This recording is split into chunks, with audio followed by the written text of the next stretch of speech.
مفتی خالد الازہری کے اصلاحی بیانات اور وظائف کے لیے مفتی صاحب کا یوٹیوب چینل سبسکرائب کریں۔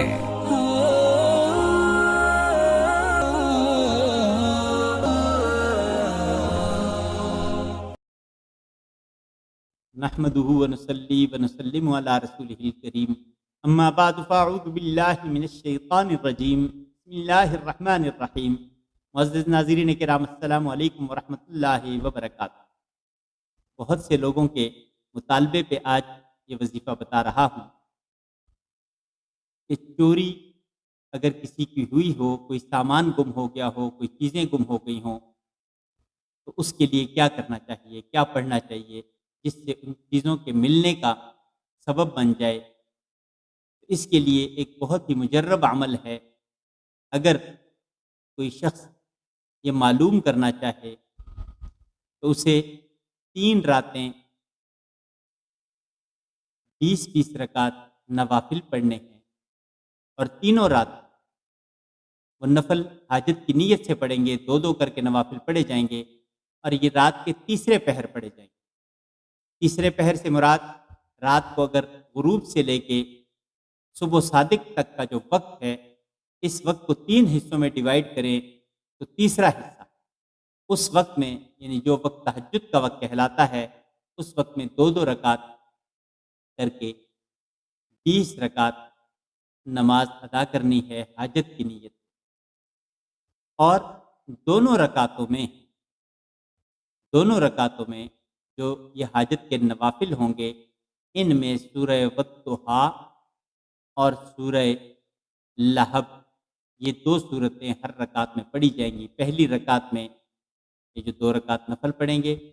اس کی ہر 2 رکعت کی پہلی میں سورہ والضحیٰ اور دوسری رکعت میں سورہ لہب پڑھی جائے۔ یہ پڑھنے کے بعد سبحانک لا علم لنا الا ما علمتنا انک انت العلیم الحکیم، سبحانک لا علم لنا الا ما علمتنا انک انت العلیم الحکیم، سبحانک لا علم لنا الا ما علمتنا انک انت العلیم الحکیم۔ یہ 20 رکعت پڑھنے کے بعد یہ آیت مبارکہ جو میں نے پڑھی، سبحانک لا علم لنا الا ما علمتنا انک انت العلیم الحکیم، یہ 309 دفعہ پڑھی،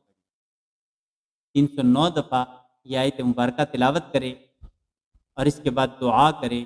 انشاءاللہ العزیز گمشدہ چیز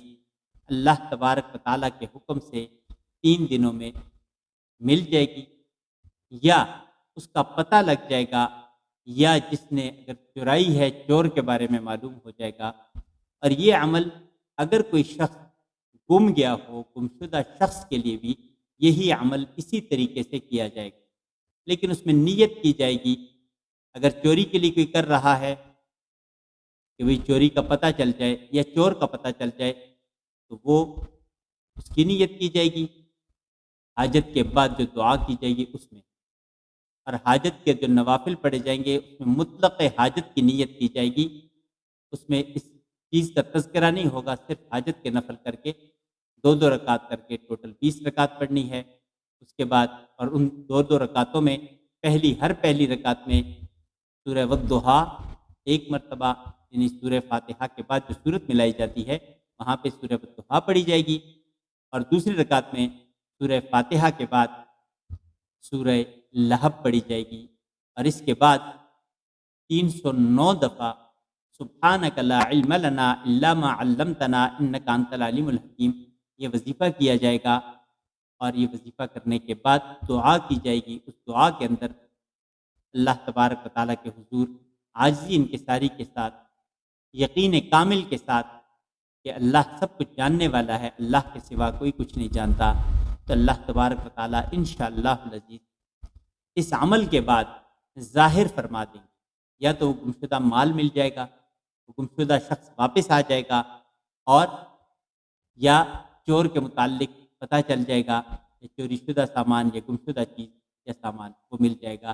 اس عمل کو باقاعدگی سے کریں، لیکن یہ اعمال کرنا اس شخص کے لیے آسان بھی ہوگا اور اس کا عمل بھی مجرب ہوگا جو نمازی۔ بے نمازی کا یہ عمل کرنا اس طرح زود اثر نہیں ہوگا، زیادہ زود اثر اسی شخص کا ہوگا جو نمازی ہے اور عاجزی انکساری کے ساتھ یہ عمل کرے۔ اللہ تبارک و تعالیٰ کی طرف سے انشاءاللہ مایوسی نہیں ہوگی، اور ویسے بھی اللہ کی رحمت سے مایوس نہیں ہونا چاہیے۔ دعا ہے اس رب عظیم سے کہ وہ رب ہم سب کو اپنی رحمتوں میں سے حصہ نصیب فرمائے اور ہم سب کو